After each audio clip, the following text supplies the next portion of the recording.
자, 오늘 말씀은 이제 야곱의 이제 고백이죠. 자, 사진을 한번 띄워 주시겠어요? 이게 뭘까요? 게르. 게르는 여러분 너무 잘 아시죠? 몽골 지역에서 가축 키우면서 이동하는 데서 이동 장막이죠. 옮기고 그래서 이제 그 천막을 이렇게 접었다 폈다 해서 이동식 주택입니다.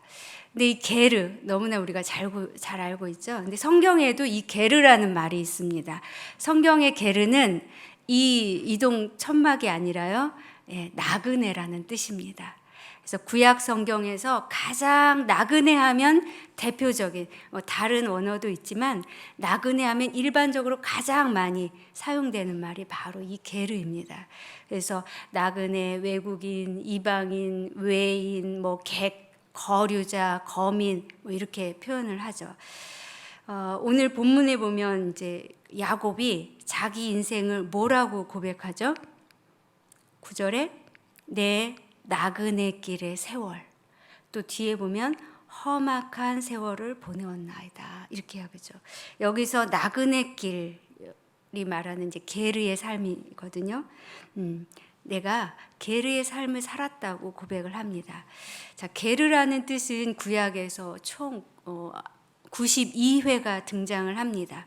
그래서 원래 구루라는 동사, 체류하다, 머물다, 잠시 묵다라는 그 동사에서 명사형이 이제 게르죠. 그래서 거류하는 자, 외국인, 나그네 이렇게 이야기를 하죠. 자, 여러분 나그네는 외국인, 외인은 시민권이 있나요, 없나요? 없지요. 그래서 시민권이 없기 때문에 사실 그 사회에서 굉장히 소외되고 부당한 대우도 많고 권리도 많이 이렇게 찾을 수 없는 그러한 신분이죠. 그래서 구약에서 특별히 과부와 그 고아와 나그네를 대접하라라는 것은 그만큼 사각지대이기 때문입니다. 어쨌든 이 시민권이 없는 사람들을 이제 게르라고 하죠. 나중에 이제 그 70인경에 보면 주로 이 게르는 개종자란 뜻을 갖고 있지만 전반적으로는 나그네를 통칭하는 말입니다. 자, 나그네 그 게르라는 사용을 얼마나 많이 구약 성경에서 했냐면요. 여러분 아브라함 너무 잘 아시죠? 아브라함이 저 수메르 메소포타미아 그 문명지에서 어디로 오죠? 가나안으로. 아브라함도 이주민이었죠. 그래서 아브라함은 이제 가나안에서 살 때 아브라함이 장막을 쳤다고 하죠. 집을 세웠다는 표현을 쓰지 않습니다. 장막을 쳤다라는 것은 뭐냐면 저 몽골 유목민들이 접었다 폈다 하듯이 언제라도 떠나는 그 장막을 쳤죠. 그러다가 아내 사레가 죽습니다. 근데 땅이 없죠. 왜냐하면 자기가 게르니까요. 그래서 헷 족속에게 찾아가서 내가 내 아내를 묻을 땅을 좀 달라고, 내가 값을 지불할 테니까 제발 부탁합니다. 그때 아브라함이 그 헷 족속에게 자신을 소개할 때 내가 게르입니다. 나그네입니다. 나그네이기 때문에 장사할 땅이 없어. 그 아내를 묻을 땅을 당신에게 사겠습니다. 라고 하면서 그 매장지를 구하죠. 자, 야곱은 오늘 본문입니다. 야곱의 이 고백은 누구 앞에서 한 말이냐면 바로 바로왕 앞에서 내가 나그네 세월을 살았다, 즉 게르의 삶을 살았다고 이야기를 하죠. 자, 모세는 애굽에서 바로의 공주의 딸 밑에 있다가 도망을 치게 되죠. 히브리 애굽인을 죽이고서, 그리고 미디안에 가서 누구랑 결혼하죠? 십보라랑 결혼해서 아들을 낳았습니다. 그때 아들 이름이 뭐죠? 혹시 아신? 게르솜. 그 게르솜이 뭐냐? 게르가 나그네죠. 내가 나그네가 되었다라는 뜻으로 그 아들의 이름을 게르솜이라고 지은 거죠. 자, 그리고 하나님께서 아브라함에게 이 민족을 내가 창대케 하리라 약속을 주시면서 그 뒤에 언약 중에 무슨 말씀을 하시냐면요. 네 자손이, 아브라함 네 자손이 이방에서 게르가 되어, 즉 나그네가 되어 400년 동안 고난을 받을 것이다. 그리고 다시 이 땅에 올 것이다라고 하나님이 아브라함 언약에 이어서 말씀을 하십니다. 자, 가나안에서, 애굽에서, 미디안에서, 다시 애굽에서 아브라함, 야곱, 모세 그리고 이스라엘이 게르로서의 삶을 살았죠. 이 게르의 삶은 사실 이스라엘 민족뿐만 아니라 이스라엘 진영 내에 있는 다른 타민족도 게르로 살았다라는 표현을 성경은 하고 있죠. 어쨌든 우리 모두는 사실 이 성경에서 그 뒤에 신약 시대에도 쭉 이어지는데요. 우리는 모두 사실은 그 게르의 삶을 살고 있는 거죠. 자, 오늘 본문 속으로 좀 들어가 보겠습니다. 47장 9절. 자, 야곱이 바로에게 아뢰되라고 됐죠. 근데 왜 이제 야곱이 대답하게 되냐면요. 8절에 바로가 야곱에게 묻습니다. 뭐라고 묻냐면 네 나이가 얼마냐? 라고 묻죠. 왜 물었냐면 이때 야곱은 자기가 죽었다고 생각했던 요셉을 애굽에서 상봉을 하죠. 눈물로 상봉하죠. 그러면서 이 야곱은 뭐라고 고백하냐면 내가 이제 죽어도 여한이 없다 라고 고백하면서 야곱과 만나고, 그래서 이 야곱의 형제들 요셉과 만나고 야곱과 그 야곱의 자녀들, 그 요셉의 형제 가족들이 다 애굽으로 이주하게 됩니다. 가나안의 기근도 들었고요. 그래서 이주하면서 이제 애굽의 고센 땅에 머물게 되죠. 그래서 고센 땅 이제 머물기를 이제 이렇게 요셉하고 얘기가 된 상태에서 바로 앞에서 이제 바로가 요셉의 아버지가 왔다니 바로도 사실은 잘 해주고 싶은 마음이 있겠죠. 근데 이제 노인 요셉의 아버지 백발 노인이 앞에 있으니까 여기 번역에는 네 나이가 얼마냐, 그 중동 지역의 가장 큰 권력자였으니까 뭐 했지만 내 나이가 어떻게 됩니까? 라고 했을 수도 있죠. 그럴 때 야곱이 저는 130살입니다 라고 얘기 안 하죠. 바로 130살이라고 하지 않고 그의 인생, 살아온 인생을 요약한 말을 쓰게 되죠. 뭐라고 하죠? 나그네 길 세월입니다. 내가 나그네 길 세월을 130년 지내왔습니다. 그런데 그게 참 험악한 세월이었습니다 라고 얘기하죠. 자, 이 야곱의 생애, 여러분들 너무나 잘 아시지만 어떠한 나그네 길, 또 어떠한 그래서 험악한 세월이라고 고백할 만큼 사실은 야곱은 정말 험악한 세월을 보냈죠. 야곱은 나중에는 안 그랬지만 초창기에는 뭔가 잡으려고 계속 잡으려는 삶을 살았죠. 무언가를 끊임없이 잡으려고 노력하고 애쓰고 수고하는 삶을 살았죠.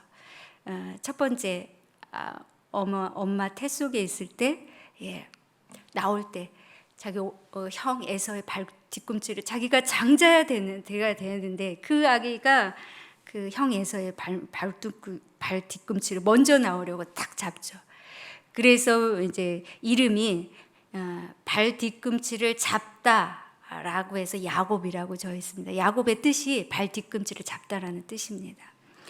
자, 여기에서 그치지 않죠. 야곱은 형 에서에게 장자권을 얻기 위해서 팥죽, 뭐 장난처럼 보이지만 야곱은 늘 가정의 축복의 중심이 되기를 원했고 자기는 주변인이 되기 싫었죠. 중심이 되기 서기를 원했죠. 그래서 에서에게 팥죽 나한테 배고프지? 장자권을 또 사죠. 근데 그건 뭐 사실 큰일이라고 생각 안 했지만 나중에 이제 아버지 이삭의 눈이 어두워졌을 때 이제 임종을 앞두고 에서가 받을 그 장자의 축복권을 속이죠. 에서처럼 꾸며서 장자권을 받아내죠. 자, 그런데 이제 에서가 너무너무 화가 나죠. 자기를 속이고. 그래서 에서를 피해서 어린 나이에 부모와 헤어져서 삼촌 라반 집에 이제 거하게 되죠. 근데 삼촌 라반 집에서부터 이제 야곱의 시련은 시작됩니다. 이제 속이는 자, 뭔가 계속 빼앗으려고 하는 야곱의 인생에서 이제 계속 빼앗기는 라반 형 그 삼촌의 속임수에 계속 시련을 당하죠. 그러다가 이제 탈출을 하고 이제는 에서 형을 목전에 두고 야복강, 여러분 잘 아시는 그 씨름 속에서 환도뼈를 잃게 되죠.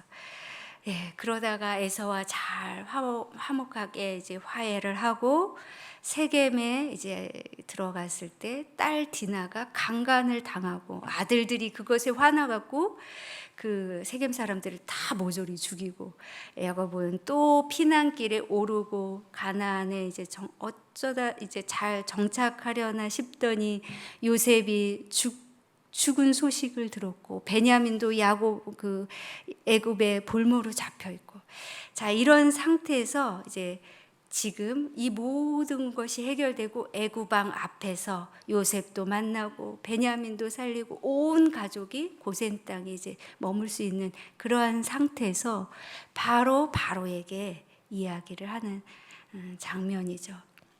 내가 나그네 길 세월을 130년 지냈습니다. 이 야곱의 고백 속에는 이러한 모든 인생이 사실은 굉장히 함축되어 있는 말이죠. 그리고 야곱은 이 말을 하고 난 후 17년을 더 삽니다.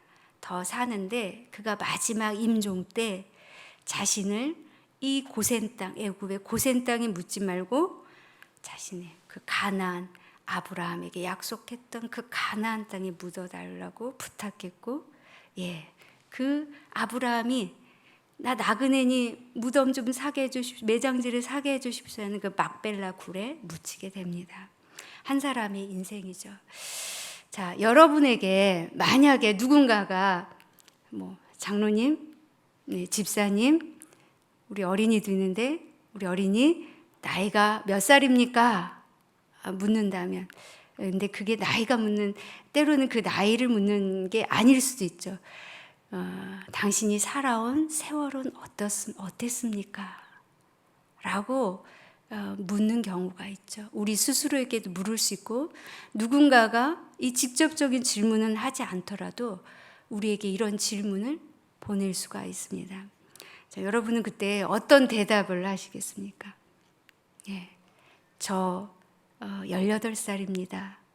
자, 그 이야기라고 그냥 18살 딱 지나가나요? 잠깐이라도 20년, 30년, 40년, 50년, 60년, 70년의 세월이 잠깐이라도 스쳐 지나갈 것입니다. 그 나이에는 자신의 삶에 그것이 묻어 있는 것이죠. 자, 야곱은 내 나그네 세월이라고 그랬는데 히브리서에서 이 나그네 삶을 우리 잘 조명하는, 우리 너무나 잘 아는 말씀이죠. 그래도 다시 한번 같이 읽어보겠습니다. 히브리서 11장 13절에서 14절 같이 읽어보겠습니다. 시작. 이 사람들은 다 믿음을 따라 죽었으며 약속을 받지 못하였으되 그것들을 멀리서 보고 환영하며 또 땅에서는 외국인과 나그네임을 증언하였으니 그들이 이같이 말하는 것은 자기들이 본향 찾는 자임을 나타냄이라. 예, 너무나 잘 아는 11장 믿음절이죠. 믿음장이죠. 이 사람들은 약속을 받지 못하였을 때 멀리서 본 거죠. 약속을 성취되는 걸 보지 못하고 보면서 바라면서 땅에서는 외국인과 나그네임을 증거하는 삶을 살았던, 증언하였다라는 건 이 사람들은 다 외국인이고 나그네 같은 삶, 나그네로 삶을 살았다라고 증거하며 살았다는 것이죠. 왜냐하면 그들이 여기가 본향이 아니라 본향이 있는, 본향을 찾는 사람들이기 때문에 본향 찾는 사람들인 것을 이 땅에서 보여준 사람들이라는 거죠. 예, 여러분 이 사람들은 히브리서 11장에 믿음으로 이 사람 아브라함은, 사라는, 야곱은, 또 요셉은, 요셉도 나중에 자기의 뼈를 가나안에, 이 백성이 언젠가는 가나안으로 갈 것을 알았기 때문에 이 뼈를 가나안에 갖다 다시 묻어달라고 붙었죠. 히브리서에서 거기서 다 하는 말이 믿음으로. 예, 이 믿음장은 사실 믿음이라는 게 뭘까요? 믿음이라는 게 예. 하나님 나라, 본향이 있다는 그 믿음이죠. 그 구원의 그 나라, 그것이죠. 자, 그래서 그렇게 이 땅에서 죽었습니다. 외국인으로, 나그네로 죽은 거죠. 예.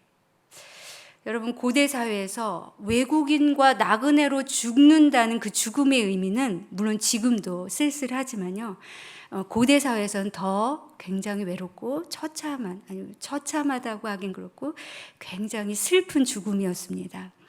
그 외경의 마카비서나 그 고대 역사서에 보면 외국인으로 죽는다는 걸 슬픔이란 표현을 많이 썼습니다. 그것을 증명하는 것이 마태복음 27장 7절이죠. 마태복음 27장 7절에 어떤 구절이 나옵니까? 자, 가룟 유다가 예수님을 팔았는데 너무 후회돼서 은 30냥을 다시 대제사장들한테 갖다 주죠. 그러면서 가룟 유다는 뛰쳐나가죠. 자, 이 대제사장들이 그 돌려받은 은 30냥을 어떻게 사용했을까요? 자, 이 돈을 뭐라고 그러냐면 핏값이라고 합니다. 왜냐하면 이제 가룟 유다가 나중에 스스로 목매어 죽죠. 이 돈을 핏값이라고 그래서 원래 이제 성전에 들어오는 돈은 그 성전을 위해서 사용하는 돈으로 저장을 하거나 성전을 위해서 사용하죠. 근데 이 대제사장들이 이것은 성전고에 넣어둘 수 없다. 왜냐하면 핏값이기 때문에. 그러면서 이 돈을 어떻게 사용하냐면요, 이 사람이 토기장에 이제 땅을 삽니다. 땅을 사서 그 땅을 뭐로 만드냐면 나그네 묘지를 만듭니다. 나그네 묘지를 만들어서 명칭을 뭐라고 그러면 이것을 피밭이라고 하죠. 마태복음 27장 7절에 명시되어 있습니다. 자, 이 말씀에서 보면 나그네가 묻히는 그 묘가 얼마나 하찮게 여겨지는지 아시겠죠? 이 저주받은 돈. 예. 그래서 사갖고 이 돈을 가장 나그네 묘지로 만들어 버린 거예요. 그리고 그것을 피밭이라고 명하면서 나그네들을 그 땅에 묻은 거죠. 그만큼 당시 사회에서 나그네들이 얼마나 낮은 위치와 지위를 가졌는지 볼 수가 있습니다. 그래서 구약 성경에서 끊임없이 나그네를 대접하고 과부와 고아를 대접하라는 말씀이 그렇게 사회에서 소외되고 그 권리를 찾지 못하고 그 소외된 그러한 부류였기 때문입니다. 자, 나그네는 그 사회 중심이 아니죠. 주변인이기 때문입니다. 중요하게 여겨지지 않기 때문이죠. 사실은 오늘날도 마찬가지죠. 그래서 많은 나그네들이, 외국인들이 그 나라에 살고자 한다면 그 나라 시민권을 얻기 위해서 굉장한 노력을 구하죠. 우리나라 사람들이 미국에 가서 그 미국 시민권을 얻기 위해서 얼마나 노력을 합니까? 또 우리나라에도 우리 외국인 이주민들이 많이 오고 있는데 그분들이 얼마나 이 한국 시민권을 위해서 노력을 하는지 모릅니다. 나그네의 워너비 시민권. 자, 근데 이 시민권, 그 나라의 시민권, 에베소서에서는 이 나그네 시민권을 이 땅의 시민권 그 정도에 그치지 않습니다. 자, 에베소서에서는 그 시민권 얻는 수준을 어떻게 업그레이드 했는지 한번 보도록 하겠습니다. 우리 에베소서 2장 12절, 13절, 19절 한번 읽어볼까요? 자, 다 같이 읽겠습니다. 시작. 그때 너희는 그리스도 밖에 있었고 이스라엘 나라 밖에 사람이라.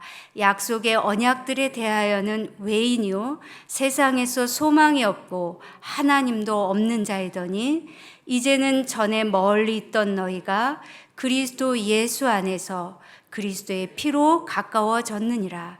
그러므로 이제부터 너희는 외인도 아니요 나그네도 아니요 오직 성도들과 동일한 시민이요 하나님의 권속이라. 아멘.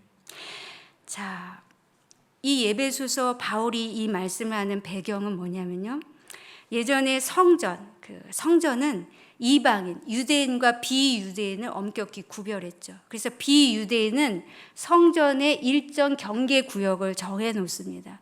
그 경계 구역 이상으로는 성전 안으로는 들어올 수가 없었어요. 그 외국인, 이방인인, 유대교인인, 유대인이 그 경계선을 넘을 경우 심하게는 벌을 받거나 처벌을 받는 경우도 있었죠. 그런데 바울이 이것을 이 말씀을 전하는 의도는 에베소 교인들, 이방인 그리스도인들입니다. 이 사람들에게 사실은 유대인과 비유대인을 허무는 말씀이죠. 그 유대인과 비유대인, 유대인과 외국인의 경계를 누가 풀어내야? 예수 그리스도. 그래서 예수 그리스도가 그 막힌 담, 그 경계를 허물고 화목하게 하였다. 이 중간, 에베소서 중간에 그런 말씀이 됩니다. 그러면서 허물 뿐만 아니라 오직 성도들과 동일하게 너희도 시민이요 하나님의 권속이라. 권속은 무슨 뜻이죠? 가족이란 뜻입니다. 그래서 단순히 이 땅에 외국인이 넘어선 시민권자가 아니라 어디죠? 하나님 나라의 시민이라는 거예요. 또 하나님 나라의 가족이라고 바울은 에베소서에서 말하고 있습니다. 이 에베소서 12장 2장 12절 13절 그에서 19절까지는 이 히브리서 11장 믿음장까지도 연결이 되죠. 본향을 향하는 예비한 성을 바라보며 나그네 길을 향하는 그 성도들이 바로 이 하나님의 시민권자, 이것을 받는 엄청난 축복과 연결이 되는 말씀입니다. 근데 여러분, 놀라운 것은 예수님도 자신을 나그네와 연결시키셨습니다. 신약에 와서 이 구약에선 나그네를 일반적으로 하는 다른 원어도 있지만요, 게르였지만 신약에 와서는 제노스라는 원어가 있습니다. 제노스 이제 외국인이라는 대표하는 원어입니다. 근데 마태복음 25장에 보면 여러분 잘 아시는 양과 염소의 비유가 나옵니다. 마지막 때 심판의 때를 이제 비유로 말씀하신 거죠. 자, 양과 염소, 지극히 작은 자를 대접한 자, 거기에는 고아, 과부, 또 나그네가 있습니다. 나그네를 대접한 사람은 구원을 받는 양의 오른쪽 양쪽에 있고, 그러한 말씀을 하시면서 그 지극히 작은 자 한 사람, 나그네 한 사람, 그 사람을 섬기는 것이 바로 나를 섬기는 것이다. 내가 나그네다. 예수님은 그 나그네와 자신을 연결시켜서 동일시하면서 말씀을 전하고 있죠. 여러분 아까도 말한 것처럼 나그네는 그 땅에 시민권이 없는 사람이죠. 주변인이죠. 미국에 일찍 이민을 갔던 이정용이라는 학자가 있습니다. 작고하셨는데요. 이분이 주변성 신학이라는 신학을 내놓으며 책을 썼습니다. 주변성 신학은 뭐냐면 본인이 미국에 초창기 이민자로 갔어요. 근데 그 미국 사회에서 지내면서 자신은 미국 사람도 아니고 한국 사람도 아니고 늘 주변에 맴도는 자신을 발견한 거예요. 그리고 늘 그 권력의 그 사회의 중심은 누구였냐면 백인이었던 거예요. 그리고 이 아시아 소수 그 힘없는 나라 한국에서 온 자신은 늘 주변인으로 그 중심 지배 세력에서 피지배 소외된 사람으로 살았던 그 사회적인 그 배경과 문화를 보면서 이것을 다문화 신학에 적용을 한 거죠. 그리고 이주민 신학, 더 나아가서 이 땅에서 우리의 나그네가 가지는 정체성에 대한 신학을 주장했던 학자입니다. 이분이 주장한 게 두 사회, 두 문화 사이에 우리가 있다는 거죠. 그래서 in between, 두 사이에, 다른 문화 사이에 있습니다. 또 두 번째는 이 모두와 함께 있다는 거, 두 문화를 모두 함께 있다는 거죠. 이주민의 삶이, 나그네 삶이. 또 근데 그것만이 아니라 신학적으로는 더 넘어서 그 넘어 비욘드까지 간다는 것이죠. 그래서 이 주변성의 신학 그게 그 본질을 어디서 찾냐면 예수님에게서 찾습니다. 예수님은 하나님이시죠. 하나님이신데 이 땅에 사람으로 오셔서 철저하게 어떤 사람으로 사셨죠? 예수님 권력의 중심부에 있으신 적이 한 번도 없으시죠. 저 나사렛 시골 동네 목자, 30년 동안 그냥 평범한 주변인, 누구도 알아주지 않은 주변인으로 오셨고 주변인으로 살았고, 또 사역하는 곳의 지역도 사역하는 사람들도 소외된 이들 곁에서 주변인으로 사셨죠. 그리고 주변인의 정점은 십자가. 모든 사람들로부터, 자신의 사랑하는 제자들로부터 철저히 외면당하는 철저한 주변인, 홀로 주변인을 넘어서는 홀로 서는 십자가 죽음을 맞이하게 되시죠. 그러나 예수님은 그 주변인에 머무르지 않는 분이죠. 비욘드, 그 너머에 계신 창조의 중심, 창조자 중심이신 거죠. 부활, 창조의 부활, 영원성, 태초에 만드신 그 창조자 하나님, 그 중심에 부활과 영원한 세계로 우리를 또 인도하시는 주인 중심이시기도 하신 것입니다.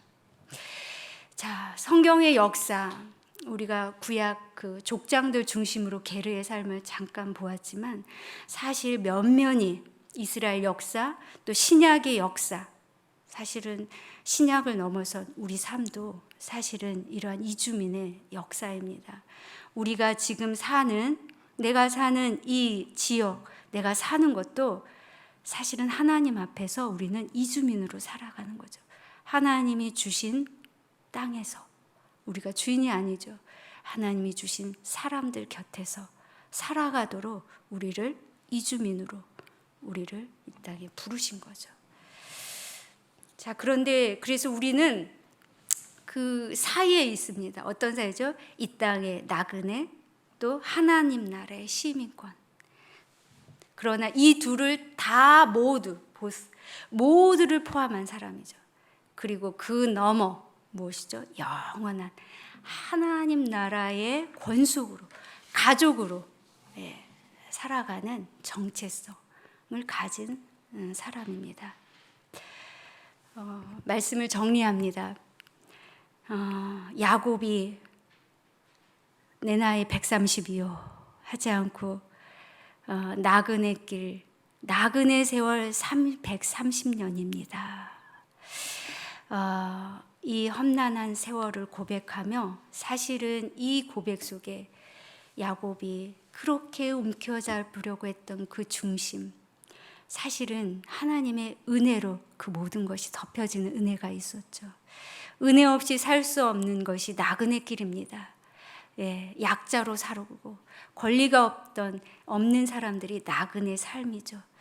그래서 사실은 이 야곱이 고센 땅에서 편안히 죽지만 자신을 꼭 가나안, 하나님의 약속하신 가나안 땅에 묻어달라고 신신당부하고 실제 거기에 묻히게 됩니다. 자, 여러분들 어떤 때 정말 인생은 순례길이구나, 나그네길이구나, 이게 다가 아니구나 라는 생각이 드십니까?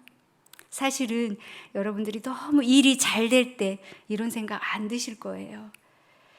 우리는 시련과 아픔을 경험할수록, 사실은 그래서 아프고 힘들지만 우리에게 주시는 어떤 시련, 고난은 사실 이 나그네 길, 나그네 영성을 깊이 이렇게 조명할 수 있는, 깊이 새겨보는 귀한 경험이기도 합니다. 어떤 이는 죽음을 경험할 수 있을 만큼 아프기도 했고요. 또 어떤 이는 그 아픈 사람을 옆에서 지켜보았던 사람이 있고요. 그리고 그 죽음을 옆에서 목도하는 경우도 있고요. 그뿐만 아니라 우리 수많은 인생의 그 험난한 세월을, 크고 작은 인생의 험난한 일들을 겪고 또 앞으로도 겪게 될 것입니다. 그럴 때 이게 다가 아니구나. 왜냐하면 나는 하늘의 시민, 하나님이 계시구나. 이러한 고백이 누군가에게, 우리가 인생의 노년에 누군가에게 이 질문을 받는다면, 여러분 자녀이거나 누구에게든 이 질문을 받는다면 여러분 어떤 말씀을 하시겠습니까? 나중에 우리 예수님 하나님 앞에 갔을 때 주님, 제가 몇 년의 세월을 그 나그네 삶을 잘 지내다 왔습니다. 어떠한 고백을 우리가 드릴 수 있을 것인지 그래도 잊지 않고 순간순간 생각하며 일이 너무 잘 될 때는 겸손하게 또 안 될 때라도 주님이 함께 하신 이 나그네 길 의지하며 살아가는 우리 모두가 되기를 소망합니다. 자, 우리는 모두 게으르고 사실은 근데 하나님도 게으르셨죠.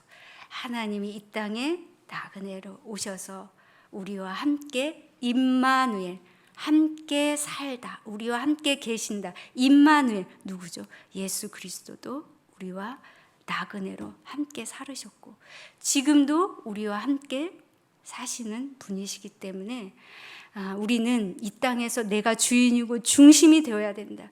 무언가 악착같이 쥐어 잡으려는 야곱이 형의 그 발뒤꿈치를 태에서라도 잡으려고 그것은 물론 하나님의 섭리 가운데 있었을 수 있지만요. 이 땅에서 잠시 머무는 나그네 히브리서 기자의 말처럼 나그네임을 증거하는 사람이다. 우리 한번 이렇게 재창해 볼까요? 나그네임을 증명하는 사람들이다. 시작. 나그네임을 증명하는 사람들이다. 그게 바로 성도고 믿음의 여정임을 순간순간 우리가 깜빡깜빡 할 때마다 기억하며 하나님 앞에 내가 나그네 삶을 살아갑니다. 도와주십시오. 이 고백이 우리 안에 충만하길 소망합니다.